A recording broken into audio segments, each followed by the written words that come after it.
그리고 이 파에야 만드는 법을 이제 여기 책에서도 서술을 하고 있는데 스페인에 가서 천우영 작가가 수도 없이 파에야를 만들었답니다. 그리고 그 이제 천우영 작가의 사수죠. 이걸 전수하신 분께서 이 도미, 그런 도미를 한 마리 통째로 넣어서 육수를 만들고 그것으로부터 시작하는 것이 진짜 파에야라고 얘기를 하더라고요. 그래서 파에야는 이런 정성이 많이 들어가는 것이기 때문에 미리 주문을 했을 때만 팔았다, 이런 이야기를 하고 있습니다.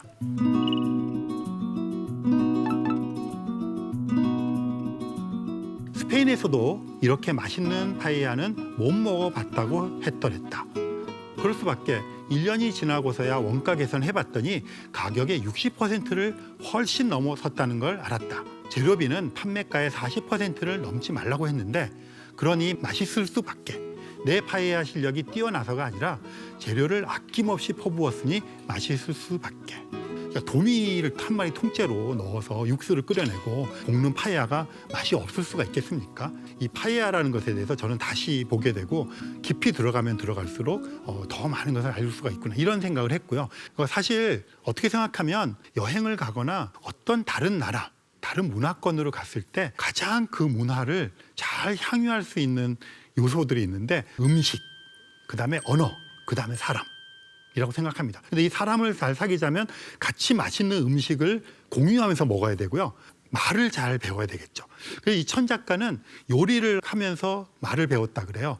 어떤 걸 먹어보고 얘기를 하면 이게 아주 맛있다, 맵다, 짜다, 이렇게 하는 말들을 그걸 먹으면서 배우기 시작했대요. 그래서 이 음식과 문화, 음식과 언어는 떼내야 떼낼 수 없는 그런 것이라고 생각을 합니다. 이 천 작가가 써놓은 글을 보니까요, 돈키호테가 먹음직한 그 당시에 유행했을 법한 이런 음식들의 리스트를 쭉 뽑는데 1년이 걸렸답니다. 어떤 맛있는 음식을 먹었는데 그냥 된장찌개라고 말하기만은 뭐한 것들 있잖아요.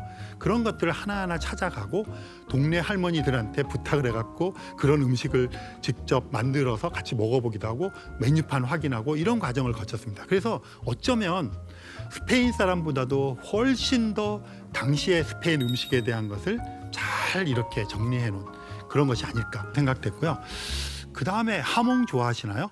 어느 때부턴가 우리나라에서도 이제 와인바 많아지고 이러면서 하몽 이렇게 안주로 썰어 나오는 게 있었는데 처음 맛보신 분들은 얇게 썬 거 입에서 사르르 녹는 이런 기분들 느껴보셨을 텐데 하몽 자르는 법도 배웠다.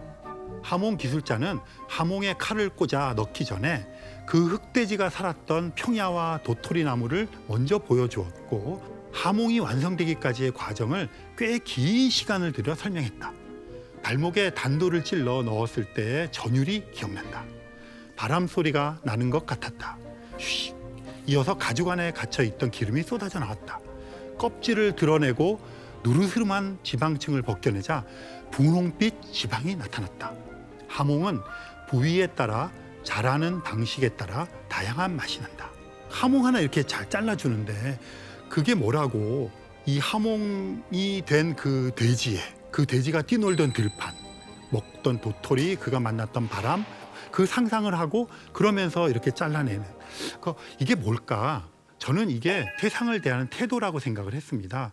우리가 하몽이라고 하는 것을 음식으로만 먹는 것이 아니라 이 돼지가 우리와 같은 자연의 생태계에 살고 있고 우리를 기쁘게 해주고 우리에게 먹히는 존재이지만 그들이 어떤 과정을 거쳐서 우리에게 왔고 이런 서사 구조를 만들고요. 그럼으로써 세상을 대하는 태도, 내가 그냥 이거를 힘이 더 세니까 잡아먹는 것이 아니라 존중하는 태도, 이런 것들이 굉장히 아름답고 그렇게 왔습니다. 그래서 지금 보신 것처럼 한 2년 동안에 걸쳐서 스페인 요리를 전수받고 온 천은영 작가는 드디어 다른 책의 이름과 똑같은 돈키호테 식탁이라는 이름의 식당을 오픈을 합니다.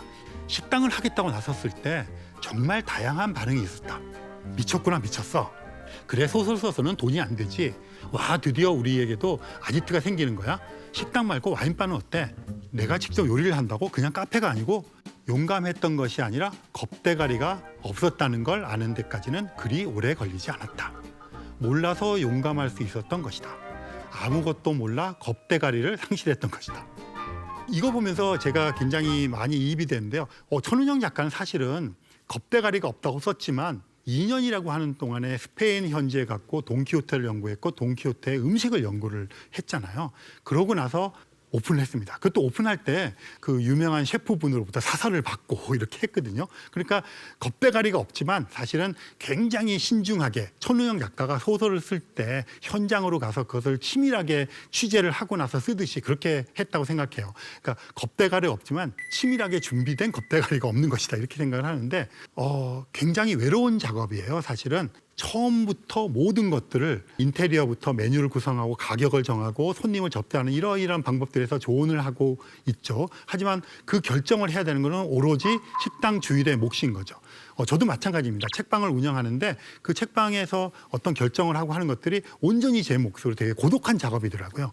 네, 그래서 굉장히 많이 이입이 되었던 그런 생각이 납니다. 가만히 보면 그 천은영 작가가 진짜 돈키호테처럼 스페인을 가서 음식을 배워오고 그런 돌진하고 좌절하고 희망을 갖고 설레고 이런 모든 것들을 담아서 사람들에게 당신들도 나처럼 이렇게 용기를 가지고 한번 당신이 하고 싶은 것들을 해봤으면 좋겠어. 이런 것들을 보여주고 싶었던 그런 바람을 투영시킨 것이 아닌가 이런 생각도 해봅니다. 네, 그런 의미에서 천은영 작가 이 책을 보면서 모험이라는 단어가 떠올랐어요.